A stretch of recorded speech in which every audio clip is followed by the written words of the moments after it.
ফেসবুকে ঢুকলেই দেখতে পাই যে পরের ভাতারে ক্লে টানাটানি, মানে অন্যের বরেক নিয়ে টানাটানি করছে, মেয়ের বান্ধবী, মেয়ের ওই, মেয়ের সেই। আসসালামু আলাইকুম, সবাই কেমন আছেন? আশা করছি সবাই অনেক ভালো আছেন। আরে ভাই, ভালো থাকতে দিলেন কেমনে বলে? ফেসবুকে যে অবস্থায় প্রথমত উদাহরণই দেখি, মানে অনেক উদাহরণ আছে। জীবনে ছেলেদের সফলতা হইলে নাকি বউদেরকে ভুলে যায়, ঠিক আছে? মিম, নাদিম ভাই এবং এই ছুরিটার নামটা কি মনে নাই, একদমই মনে নাই। তো মনে করারও আমি চেষ্টা করি না। মানে বান্ধবীর ভাতারদের যে এত পছন্দ, বান্ধবীদের কি বলবো। আমরা সবাই দোষারোপ করছি যে আসলে মিমের একটু সতর্ক থাকা উচিত ছিল, মিম বান্ধবী নিয়ে বরের সাথে ঘুরতে চাই। আরে বাবা, যাদের ভিতরে শয়তানি আছে তাদেরকে কি আর চোখে চোখে রাখা যায় কখনো?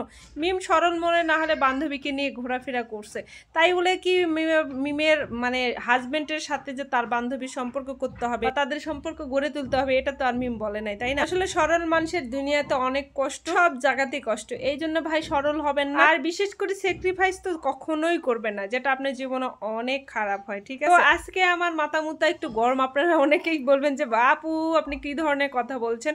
আসলে এরকম দেখলে না খুবই খারাপ লাগে। যেহেতু আমি একটা মেয়ে, মেয়েদের কষ্ট না এভাবে ভালো লাগে না। আর পরকীয়া যে এত পরিমাণ বেড়ে গেছে বাংলাদেশে, আমি জানি না ফেসবুক ইউজারকারী বেশি হওয়ার জন্য না কিসের জন্য জানি না, কিন্তু পরক্রিয়া যে ইন্দোনেশিয়া একটা সত্য ঘটনা ঘটেছে, ভাইরাল একটা ভিডিও, অনেক মিলিয়ন মিলিয়ন ভিউ হয়েছে। এরকম অবস্থা যদি পরকারীদের, মানে যারা পরক্রিয়া করে, ঠিক আছে, স্বামী স্ত্রী বাদে অন্য মেয়ের সঙ্গে একদম ঘোরাফেরা, তাদের জন্য এরকম হওয়া উচিত, বুঝছেন? মানে আর কিছু বলার নেই। এদিকে মিমের জন্য আসলে খুবই খারাপ লাগছে। আমরা যেটা আসলে ভেবেছিলাম এটাই হচ্ছে। আর নাদিম ব্রো তো আসলে কি, জীবনে সফলতা হওয়ার পর না ছেলেরা মেয়েদেরকে চেনে না। মেয়ে আমার পাশে ছিল কষ্টের সময়, সেগুলো আসলে বোঝে। আমরা শুধু মেয়েদেরকেই দোষ দিই, মেয়েরা শুধু টাকার জন্য চলে যায়, টাকা হলে চলে যায়। আসলে তাই না, সবাই কিন্তু এক না, ঠিক আছে? সব ছেলেরাও এক না, সব মেয়েরাও এক না। কিন্তু ফেসবুকের বেশিরভাগ হচ্ছে এর ভাতারে কই নিচ্ছে, ওর ভাতারে কই নিচ্ছে।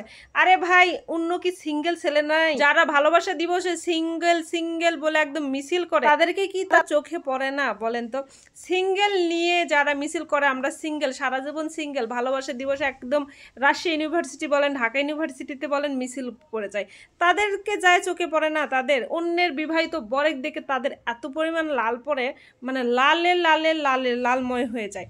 তো আসলে এটা করা ঠিক না, কোনো মেয়ের পক্ষে ঠিক না। কারণ কোনো মেয়ে একজনকে হাজবেন্ডের সুখের সংসারে আগুন ধরানো কোনোভাবে ঠিক না। একটা মেয়ের উচিত যে হ্যাঁ ঠিক আছে, ছেলেদের এরকম অবস্থা বা প্রস্তাব আসলে এটা বোঝা উচিত যে না, এটা তো কখনো করা সম্ভব না। কারণ আমি একটা মেয়ে, তাই না? মেয়ে হয়ে মেয়ের জীবনের সংসার কেন আমরা নষ্ট করবো? আসলে এটা করা উচিত না, আর আমরা করবো না। আর এটা করার তো কখনো কল্পনা হয় না।